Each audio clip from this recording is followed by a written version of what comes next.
Yo, what is going on, everyone? My name is Nick, or the Notorious Fantasy, and in today's video, we're going to be going in depth into my week number 15 waiver wire ads for the 2022 fantasy football season. But before we could get into things, I would like to ask that if you guys are new to the channel and you do end up enjoying today's video, that you please make sure to hit that subscribe button down below. And while you're down there, whether you are new to the channel or not, please make sure that you do leave a like on today's video. It would help me out a ton. If you want to follow me on Twitter, please do so at NotoriousFantasy. Today's video is being brought to you guys by DraftKings Sportsbook. We're going to be talking about them a little bit later, but now let's get on into the video. Week number 15, top 10 waiver wire ads. We begin with my number one waiver wire ad of the week. Zonovan Knight, running back of the New York Jumbo Jets, going up against the Detroit Lions this week at home in MetLife. Currently owned in 55% of leagues on Yahoo Fantasy. So if you play on NFL, CBS, ESPN, any of those other fantasy football platforms, then the ownership percentage is going to be slightly different. Though I will note in some cases, there might be a drastic difference in ownership percentage depending on the site you play on.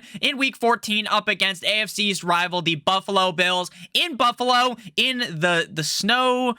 It wasn't technically snowing, but you get what I mean. It was like that wet kind of snow. That's just disgusting. Running back number 11 in half PPR. This is prior to Monday Night Football, so maybe he gets dethroned as running back 11 and finishes as like running back 12 or 13, but that will be the case for all the players in this video. 17 rushes for 71 yards and a touchdown, as well as 2 receptions on 2 targets for 6 yards. 3 straight solid games in a row for Zonovan Knight. Even with Michael Carter active last week up against the Bills, Knight was still the guy, and I feel very confident in saying that I believe that Zonovan Knight will be the lead back of the Jets going forward for the rest of the season, and this matchup up against the Detroit Lions is one of those that is a wet dream. This is truly an excellent matchup for Zonovan Knight. Whether Mike White ends up playing or not, I still do believe that Zonovan Knight could have a humongous performance here and finish inside the top 12 at the running back position yet again. At number 2, we have Treylon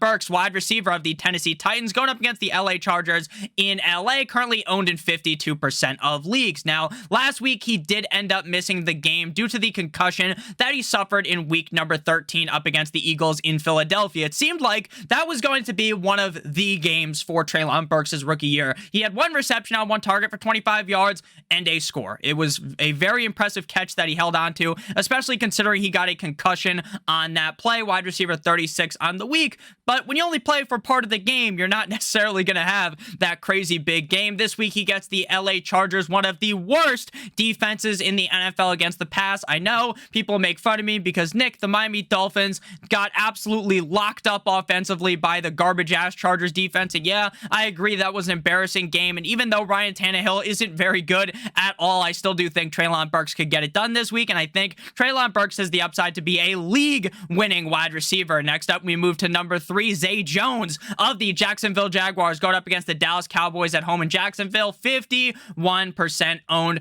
We need to start talking about how elite Trevor Lawrence has looked over the last couple of games, and we just saw the Dallas Cowboys defense get fucking raw dogged from the back by the Houston Texans. The Houston Texans using a 2-quarterback fucking duo, a carousel of Jeff Driscoll as well as Davis Money Mills, and they almost beat the Cowboys. And the Jaguars, the offense is on the up and up. This offense has looked incredible, and Zay Jones has been a big part in that. Wide receiver number 9 on the week in half PPR up against the LA Titans in Tennessee. 8 receptions on 12 targets for 77 yards and a touchdown. 4 straight games with 7 or more targets, and in 3 of those games, he had 10 or more targets. Zay Jones is an incredibly legitimate player that needs to be owned in all leagues, and just like Treylon Burks, because of how good this Jaguars offense has looked, he could be a legitimate league winner. Moving to number 4, we have Chuba Hubbard of the Carolina Panthers going up against the Pittsburgh Steelers at home in Carolina, 33% owned on Yahoo. In week 14 up against the Seattle Seahawks. In Seattle, he was the RB number 9 on the week, having 14 rushes, 474 yards, and a touchdown, as well as 3 receptions on 3 targets for 25 yards. This seems like it may end up being a 3-way backfield between Foreman, Hubbard, and Blackshear. And if that is the case, I know I'm not banging the drum aggressively for Chuba Hubbard, but if you're in a real pickle, you're in a pinch, and you need someone to play this week, there are no bye weeks this week, but maybe you're dealing with a bunch of injuries, or maybe your running backs just aren't all that good, there are a lot worse options than Chuba Hubbard available on the waiver wire. Next up, we move to number 5, my guy DJ Chark, baby Chark of the Detroit Lions, going up against the New York Jumbo Jets in MetLife. 40% owned, week number 14 versus the Minnesota Vikings. Wide receiver 6 on the week in half PPR, having 6 receptions on 7 targets for 94 yards and a tug, as well as having 2 games in a row with over 12 half PPR points. And despite Jameson Williams scoring a touchdown last week, I really do believe that DJ Chark is still the number 2 wide receiver on this team. And I know some people scoff, Nick, the matchup against the Jets isn't that wet dream that it was up against the Vikings. And I completely agree, right? The Vikings defense is really bad against the pass. We were talking that up heavily all of last week, and DJ Chark pays dividends. And I know the Jets defense is way better than the Minnesota Vikings against the pass, and I completely agree with that sentiment. But if this game ends up being a little bit more high scoring like the Jets games have been at points in the season, especially if Magic Mike White is able to play, and with how good Jared Goff has looked, I think you shouldn't scoff at trying to add DJ Chark this week. At number 6, we have Easy E, Evan Engram, tight end of the Jacksonville Jaguars, going up against the Dallas Cowboys at home in Jacksonville. 56% owned, week 14 up against the Atlanta Titans in Tennessee. This guy laid his cock. He laid a pipe for that ass like he was a plumber. Tight end number 1, 11 receptions on 15 targets for 162 yards and 2 touchdowns. Back-to-back games with 7 or more targets. Now, I know Evan Engram for years has been one of the league's biggest laughing stocks because it was always so funny, because Evan Engram is built like a Greek fucking god, Adonis. This guy has all of this skill set once he catches the ball. His problem was that he could never catch the fucking ball. And it was funny because even in training camp, you'd hear, oh, the Jaguars had a really good training camp. Lawrence looking really good. There was 3 drops in camp today. All of them Evan Engram. And it was like, haha, look at this fuck still dropping the ball. Very funny. But I knew, and I feel like everyone knew deep down, that Evan Engram had it in him. As soon as he would catch the ball, he would be very good. He just needed to learn how to catch the ball, and it appears that he has done that this season with Trevor Lawrence. The matchup against Dallas, again, it's not necessarily amazing, but like we talked about, the Dallas Cowboys defense just got exploited by Jeff Driscoll and fucking Davis Mills. So let's be honest, Evan Engram might have yet another big game. Before we move on into the rest of the waiver wire ads for week number 15, I would like to give you guys a quick word for our friends, our sponsor over at DraftKings Sportsbook. If you're a brand new user to DraftKings Sportsbook, then you're going to want to check this out. Click on the link in the video description down below or in the pinned comment. And if you bet $5 on any pre-game money line, any sport pre-game money line from now until December 30th, you will win $150 in free bets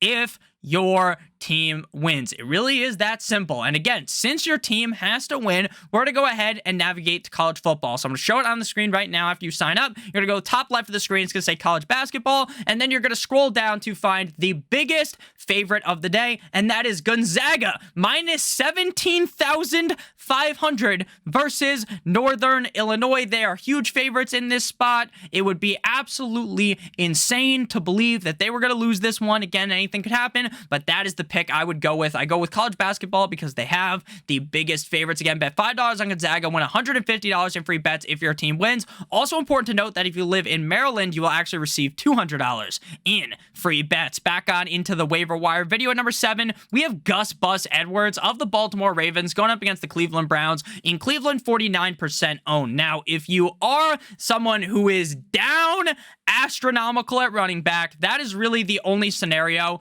that I'm actually open to adding Gus Edwards. Week 14 up against the Steelers in Pittsburgh. RB 27, 13 rushes for 66 yards. J.K. Dobbins will very clearly be the lead back, but if you are in a real pinch, they are going up against one of the worst run defenses in the National Football League. So again, there are a lot worse options than Gus Edwards.